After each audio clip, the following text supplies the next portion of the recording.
o maior acidente da história da rodovia Anhanguera e detalhes nunca antes contados até agora. Olá amigos do canal PL, bem-vindos a esse canal que traz literatura automotiva e nostalgia, acontecimentos que marcaram o país. Só para contextualizar quem é aí de outras regiões do país, a SP-330, também conhecida como rodovia Anhanguera, é a terceira maior via rodoviária do país, com 442 quilômetros de extensão, que se iniciam em São Paulo e terminam em Igarapava, interior paulista, junto à ponte sobre o Rio Grande, divisa natural com o estado de Minas Gerais.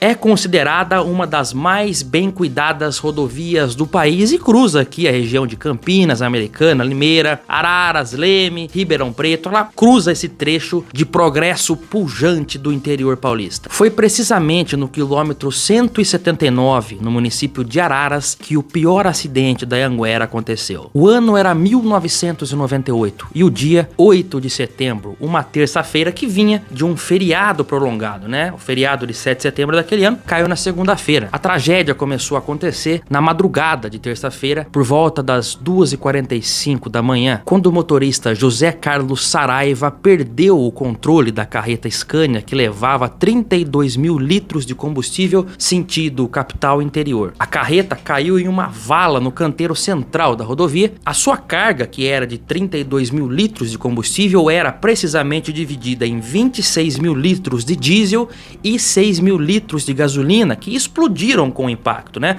O diesel estava sendo transportado mais à frente e a quantidade menor de gasolina estava mais para trás na carreta. O motorista José Carlos não conseguiu sair a tempo da cabine e acabou falecendo ali mesmo. O combustível se espalhou pela rodovia do lado, né? Claro, sentido capital interior, e pegou fogo. Um dos fatores que contribuíram muito para esse acidente foi a baixa visibilidade naquele trecho de subida da via Anhanguera, causados por muita neblina que havia no local e que se juntou com a fumaça do fogo causado pela explosão. Um detalhe que pouca gente sabe, e eu ouvi de um policial rodoviário que trabalhou nessa ocorrência nesse dia, foi de que haviam ressolagens de pneus no acostamento da rodovia, né? Que são aqueles pedaços de pneu do caminhão que se soltam quando o pneu estoura, e o fogo consumiu essa borracha desses pneus, então criou-se ali uma mistura fatal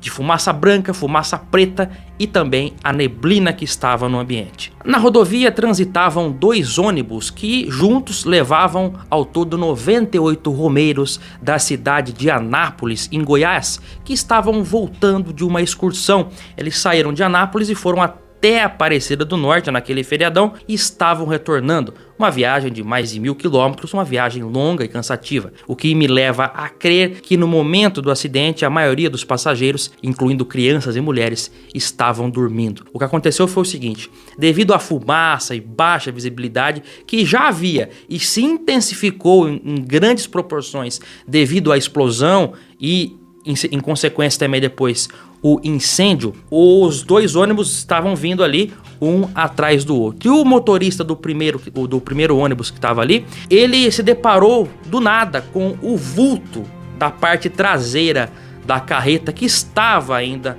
em partes em cima da rodovia.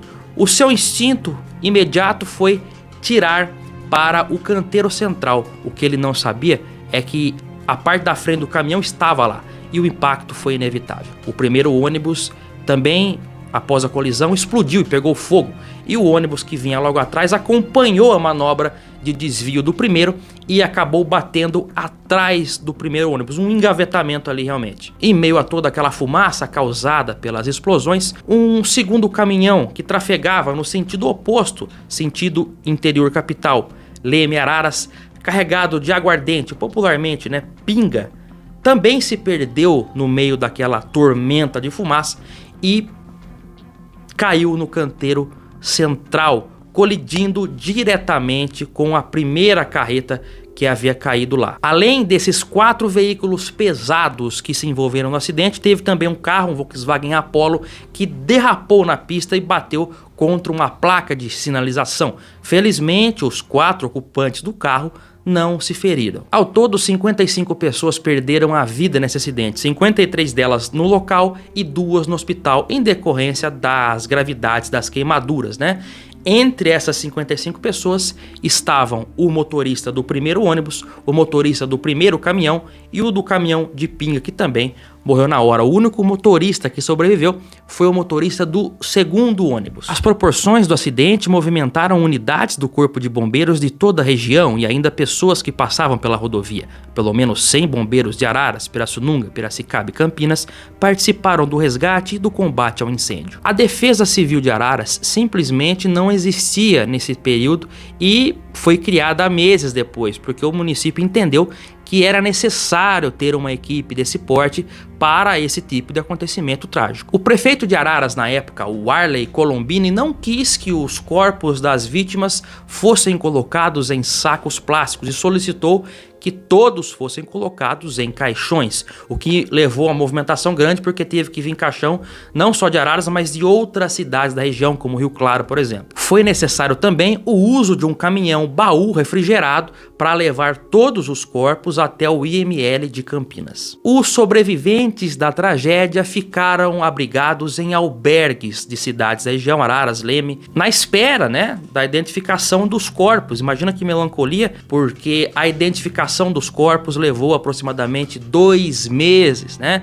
O estado das vítimas fatais, né, corpos queimados, foi necessário o uso de exame de DNA para a identificação de alguns corpos, o que era novidade na época. Outros corpos foram identificados através de objetos pessoais também. Depois disso, os sobreviventes, já totalmente abalados pela perda de parentes e amigos, foram levados até a Academia da Força Aérea aqui na cidade de Pirassununga, onde embarcaram no avião da FAB e decolaram rumo lá a Anápolis, Goiás. Claro, a cidade lá também ficou extremamente abalada com a perda aí de quase 60 pessoas e até tem um busto lá hoje na cidade em homenagem a essas vítimas. A Polícia Civil de Araras abriu um inquérito para investigar as causas do acidente. O motorista do segundo ônibus, que foi o único que sobreviveu, né, o único motorista, o Euclides Aureliano de Oliveira, foi indiciado e condenado por homicídio culposo, quando não há a intenção de matar,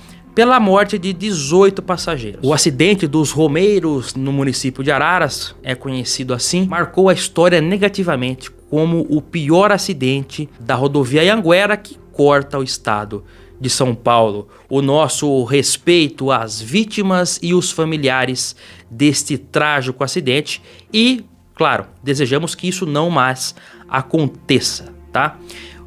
Eu aguardo todos vocês no próximo vídeo aqui no canal PL. Nós levamos histórias, nostalgias para vocês. Se você não é inscrito, vamos interagir. Se inscreva no nosso canal e venha conosco. Um grande abraço e até o próximo vídeo aqui no canal. Tchau!